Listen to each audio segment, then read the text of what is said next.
Karena apa? Karena bab 3 ayat 1 selanjutnya. Zaman akhir ini banyak hal terjadi. Seperti apa-apa kita lihat nanti. Ya, bab 3 ayat 1. Ketahuilah bahwa pada hari-hari terakhir akan datang masa yang sukar. Manusia akan mencintai dirinya sendiri dan menjadi hamba uang. Tahan dulu. Cinta dirinya dan menjadi hamba uang. Karena menjadi hamba uang, maka trik yang dibuat adalah menyerang. Mereka akan membual dan menyombongkan diri. Karena, tahan dulu, koma dulu. Karena menjadi hamba uang, maka yang dibuat adalah membual dan sombongkan diri. Tipu semua, apalagi karena uang, apalagi. Mereka akan menjadi pemfitnah. Karena, tahan, koma itu. Karena mereka jadi hamba uang, apalagi yang terjadi? Mereka akan berontak terhadap orang tua dan tidak tahu berterima kasih. Garis bawah untuk STV, saya tidak penting agama, mau dari mana saja. Karena menjadi hamba uang, tidak mempedulikan agama. ketika kita tanya mereka dari mana, tidak akan beritahu. Sama, saya mewariskan semua agama. Tidak peduli dapat agama apa, karena jadi hamba uang. Karena menjadi hamba uang, lanjut, masih koma ayat berikut. Tidak tahu mengasihi. Karena menjadi hamba uang, apa yang terjadi? Tidak mau berdamai. Karena menjadi hamba uang, apa yang terjadi? Suka menjelekkan orang. Karena menjadi hamba uang, apa yang terjadi? Tidak dapat mengekang diri.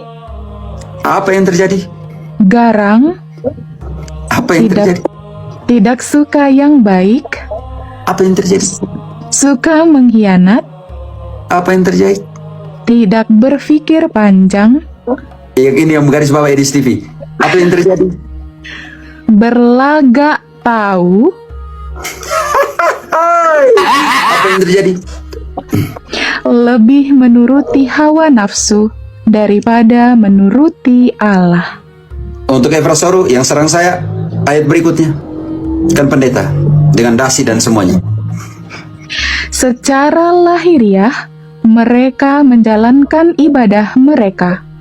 Tetapi pada hakikatnya, Haleluya, tongkat paus. Haleluya. Tetapi pada hakikatnya, mereka memungkiri kekuatannya. Semua orang Katolik, titik, lanjut. Jauhilah mereka itu. Jauhilah mereka itu. Secara lahiriah, mereka menjalankan ibadah mereka, tetapi pada hakikatnya, mereka memungkiri kekuatannya. Jauhilah mereka itu. Lanjut, karena uang, jadi hamba uang, ayat 1, ayat 2 tadi. Jadi hamba uang, Sebab di antara mereka terdapat orang-orang yang menyelundup ke rumah orang lain dan menjerat perempuan-perempuan lemah yang syarat dengan dosa. Dan mereka cari orang-orang yang lemah doktrinnya, tidak kuat, yang syarat dosa, mereka cari dan masuk ke situ. Dan karena menjadi hamba uang, lanjut. Dan dikuasai oleh berbagai-bagai nafsu yang walaupun selalu ingin diajar, namun tidak pernah dapat mengenal kebenaran.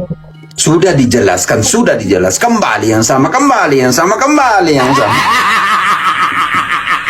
Aku percaya akan Roh Kudus, Gereja Kristus yang kudus, persekutuan para kudus, pengampunan dosa, kebangkitan badan, kehidupan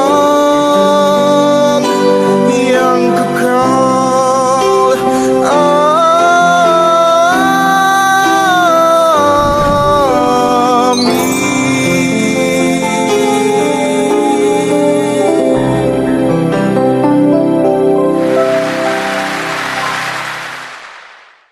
Oke, yang lain silakan.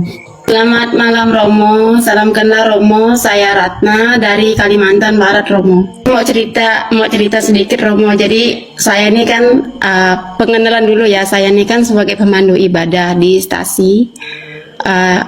Secara khusus lebih di dusunnya gitu Romo. Agak jauh dari paroki, terus agak jauh juga dari ini ya, karena masuk dusun ke pelosok gitu. Jadi karena sebelum saya kenal Romo, terus sebelum juga saya masuk di live Romo sebelum itu kan, kita belum aku kenal kau. Engkau kenal saya di mana? Engkau ini. Hanya ganggu supaya jatuh. Iya, enggak apa-apa Romo. Saya memang sempat ini juga sih, sering ke live-nya Romo kan.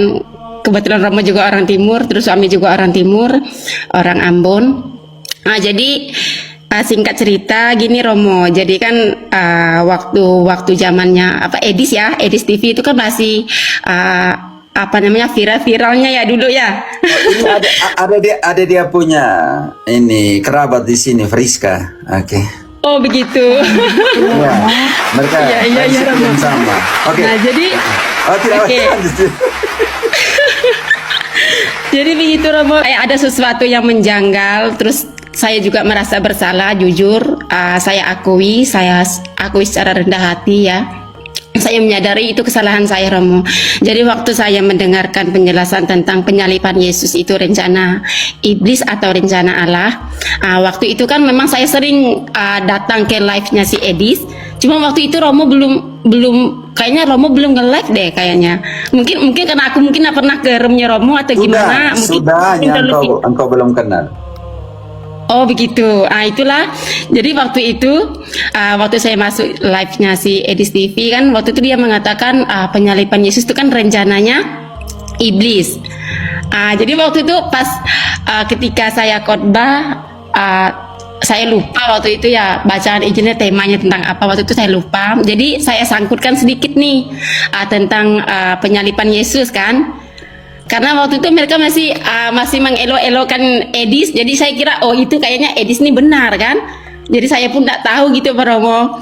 Ketika saya udah tahu, akhirnya saya menyesal, kayak ada sesuatu bener-bener kayak dalam hati saya tuh kayak suatu penyesalan yang sangat benar-benar ini kan Romo. Jadi saya jelaskan itu di gereja.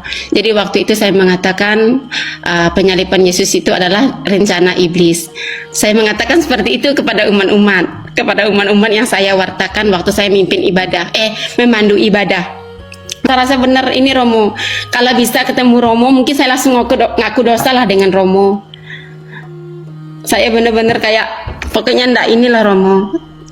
Jadi setiap kali saya berdoa kepada Bunda Maria, saya mengatakan, aduh Bunda, ini kenapa setiap saya kan sebagai pemandu ibadah, sebagai memberikan pewartaan yang baik untuk umat, tapi kok malah sayanya yang justru kok malah saya yang mengatakan sesuatu yang ndak baik itu, pewartaannya kok ndak baik kepada umat gitu Romo. Jadi saya benar-benar kayak merasa di situ saya merasa berdosa sih Romo. Maksudnya pewartaan kok, pelayanan saya kok salah, penyampaiannya kok salah. Kok dengan mentah-mentah saya langsung ngambil itu dari pemahaman Edis TV. Dan setelah itu Romo saya langsung tidak mau lagi ikutin Edis TV. Bahkan yang awalnya saya follow sekarang tidak saya follow lagi. Jadi walaupun sering muncul di beranda TikTok saya tentang live Edis, saya pun tidak pernah masuk room sama sekali Romo. Bahkan saya sering masuk ke room Romo terus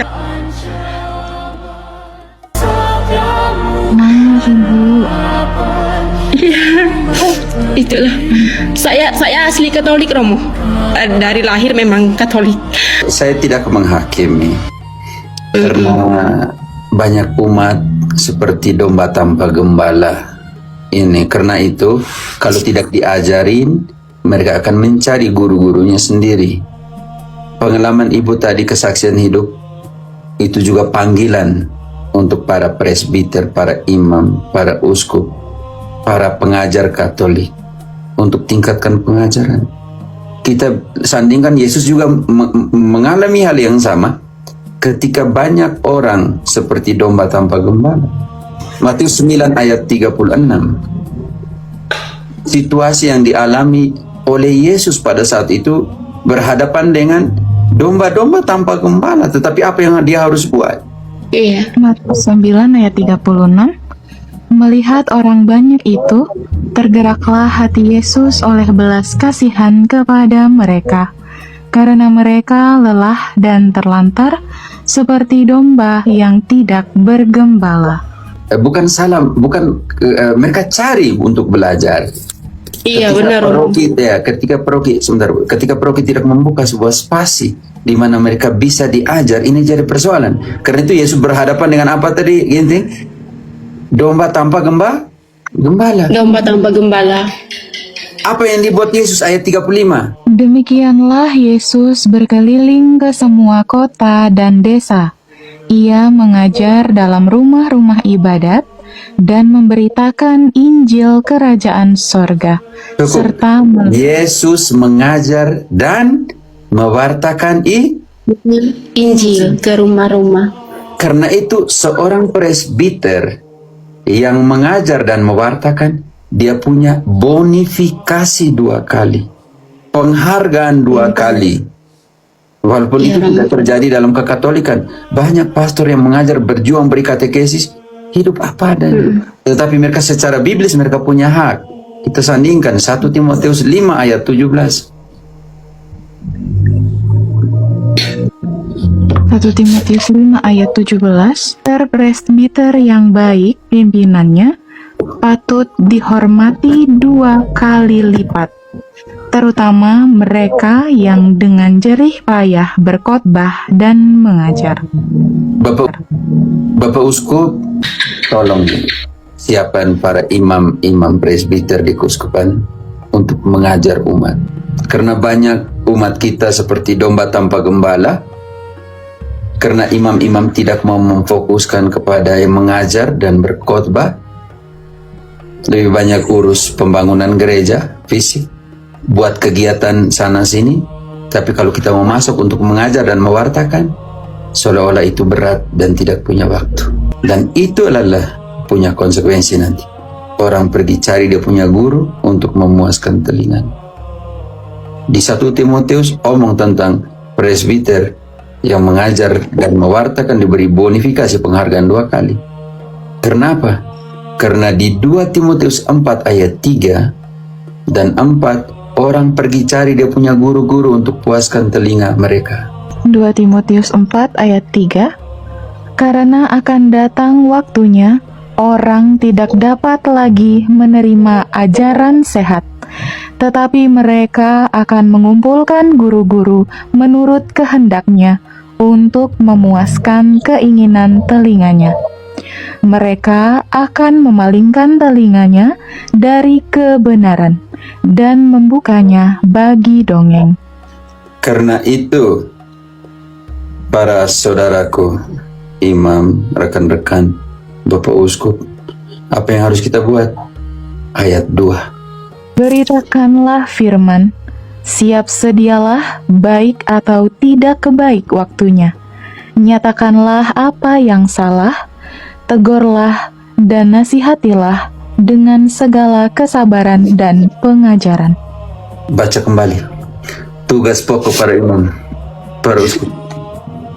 Ayat 2, beritakanlah firman, siap sedialah baik atau tidak baik waktunya. Nyatakanlah apa yang salah, tegurlah dan nasihatilah dengan segala kesabaran dan pengajaran. Karena apa? Ayat 1. Di hadapan Allah dan Kristus Yesus yang akan menghakimi orang yang hidup dan yang mati, aku berpesan dengan sungguh-sungguh kepadamu demi penyataannya dan demi kerajaannya. Di hadapan Allah, aku menasihati kalian, para presbiter, para pengajar. Baca kembali. Ini Paulus tidak main-main ketika dia memberikan nasihat. Sumpah lo. Di hadapan Allah dan Kristus Yesus yang akan menghakimi orang yang hidup dan yang mati, Aku berpesan dengan sungguh-sungguh kepadamu demi penyataannya dan demi kerajaannya. Nasihatnya apa? Ayat 2. Beritakanlah firman, siap sedialah baik atau tidak baik waktunya. Nyatakanlah apa yang salah, tegurlah dan nasihatilah dengan segala kesabaran dan pengajaran. Karena apa? Karena ayat 3 dan 4. Karena Orang akan dengar dia punya guru-guru. Ya, karena akan datang waktunya, orang tidak dapat lagi menerima ajaran sehat, tetapi mereka akan mengumpulkan guru-guru menurut kehendaknya untuk memuaskan keinginan telinganya. Mereka akan memalingkan telinganya dari kebenaran dan membukanya bagi dongeng. Karena apa? Karena bab 3 ayat 1 selanjutnya. Zaman akhir ini banyak hal terjadi. Seperti apa-apa kita lihat nanti. Ya, bab 3 ayat 1. Ketahuilah bahwa pada hari-hari terakhir akan datang masa yang sukar. Manusia akan mencintai dirinya sendiri dan menjadi hamba uang. Tahan dulu. Cinta dirinya dan menjadi hamba uang. Karena menjadi hamba uang, maka trik yang dibuat adalah menyerang. Mereka akan membual dan menyombongkan diri. Karena, tahan dulu, koma dulu. Karena menjadi hamba uang, maka yang dibuat adalah membual dan sombongkan diri. Tipu semua, apalagi karena uang, apalagi.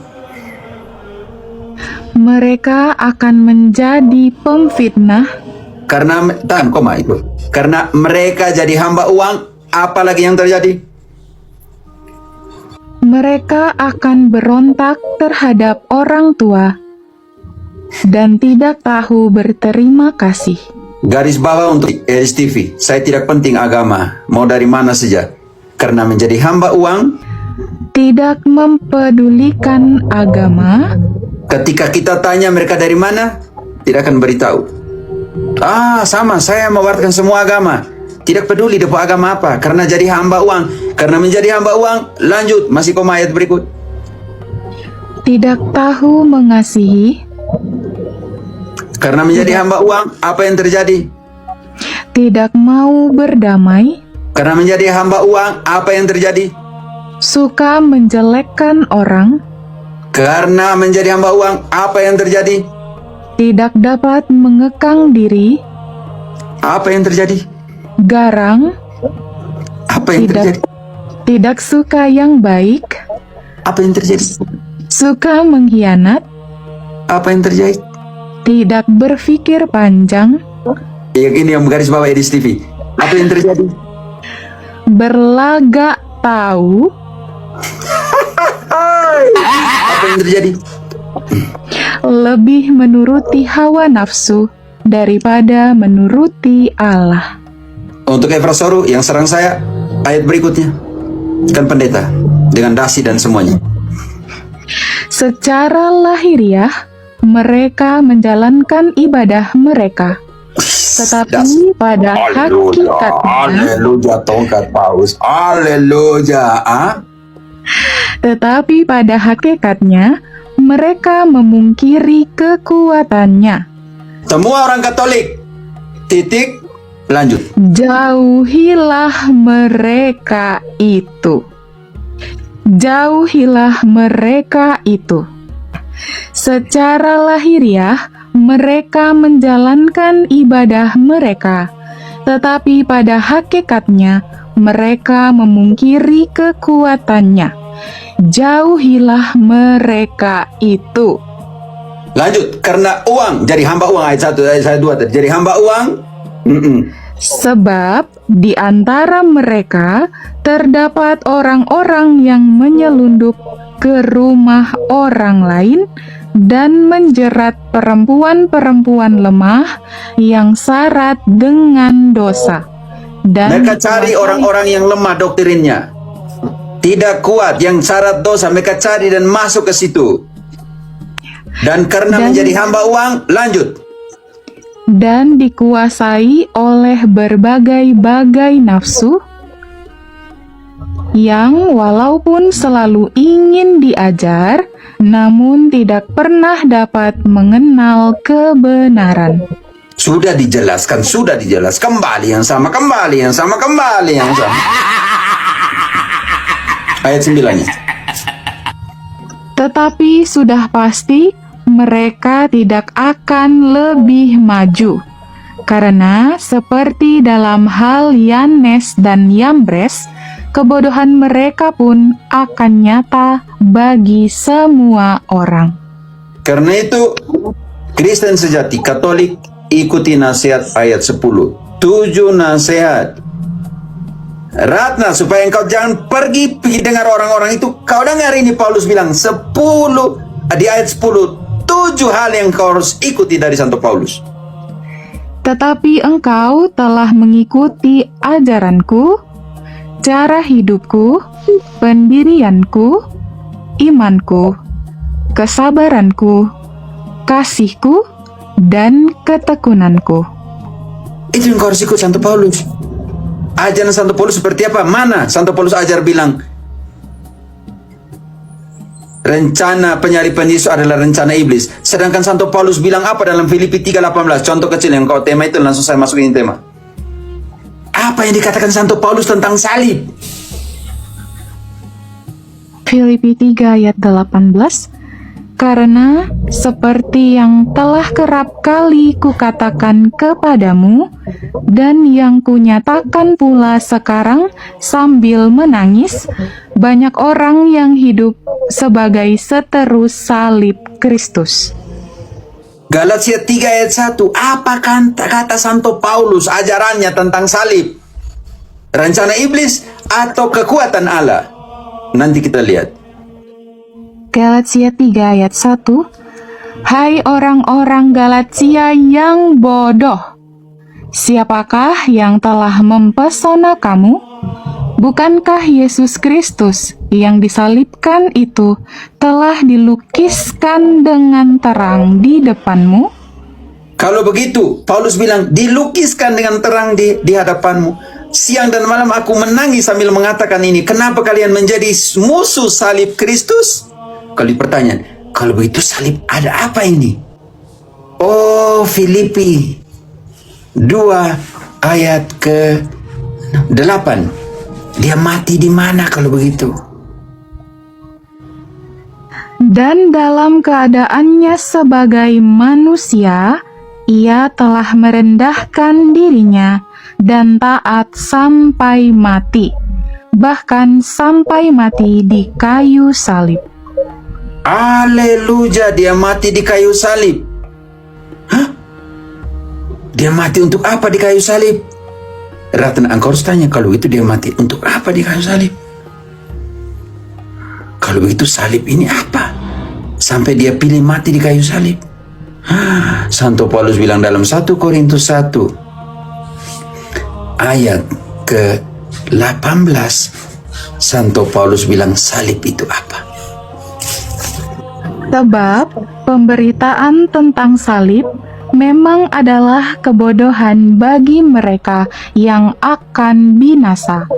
Tetapi bagi kita yang diselamatkan, pemberitaan itu adalah kekuatan Allah. Artinya salib adalah kekuatan Allah. Ayat ke-22. Orang-orang Yahudi menghendaki tanda dan orang-orang Yunani mencari hikmat. Lanjut. Tetapi kami memberitakan Kristus yang disalibkan, untuk orang-orang Yahudi suatu batu sandungan. Tahan dan dulu. Untuk Edis dan pengikutnya, salib adalah batu sandungan. sama seperti orang Yahudi. Untuk orang Yahudi seperti Edis TV adalah batu sandungan pemberitaan tentang salib itu. Lanjut. dan untuk orang-orang bukan Yahudi suatu kebodohan. Untuk mereka kebodohan karena rencana iblis salib itu. Bodoh. Tetapi, lanjut. Tetapi untuk mereka yang dipanggil, baik orang Yahudi maupun orang bukan Yahudi, Kristus adalah kekuatan Allah dan hikmat Allah. Salib adalah kekuatan Allah dan hikmat Allah. Kita omong tentang teologi salib di situ. Kalau begitu, salib itu mulai dipahami pelan-pelan Bu Ratna. Bukan rencananya siapa? Ratna. Bu Ratna dibuka mic. Bukan rencana iblis. Oh, kalau begitu rencananya siapa? Sekarang kita masuk kisah. Rencananya Allah Bapa. Nah, sekarang kisah 3 ayat ke 23. Kisah 3 ayat 23 dan Dua. akan Dua. Oh, dari 22. Oke. 23. Dia yang diserahkan Allah menurut maksud dan rencananya telah kamu salibkan dan kamu bunuh oleh tangan bangsa-bangsa durhaka. Jadi salib situ rencananya siapa? Allah Bapa. Perkara selesai. Oke. Sudah bisa mengerti Ibu. Jadi teman-teman, Ya, iya Romo. Sudah Ratna, bisa engkau sudah terima. pergi mengaku dosa belum terhadap khotbahmu itu? Belum Romo, cuma berapa hari ini Romo semenjak selesai itu kan Romo, jadi saya kayak merasa ada sesuatu yang salah, yang janggal gitu Romo. Jadi belum ada pengakuan sih, belum pengakuan. Cuma saya sering doa dibawa dalam doa novena Romo. Ya, karena di situ engkau membawa sebuah pengajaran yang berbahaya sekali di situ. Iya, yang berbahaya. Iya, saya menyadari itu Romo. Makanya saya sampai kayak menyesal dan menangis rasanya Romo. Tidak apa. Baca dulu 1 Timotius 4 ayat 16. Hati-hati dengan apa yang kau ajarkan, oke? Dan kesian orang yang mendengarkannya. Iya Romo. 1 Timotius 4 ayat 16. Awasilah dirimu sendiri dan awasilah ajaranmu. Bertekunlah dalam semuanya itu, karena dengan berbuat demikian, engkau akan menyelamatkan dirimu dan semua orang yang mendengar engkau. Apalagi engkau sudah omong di publik.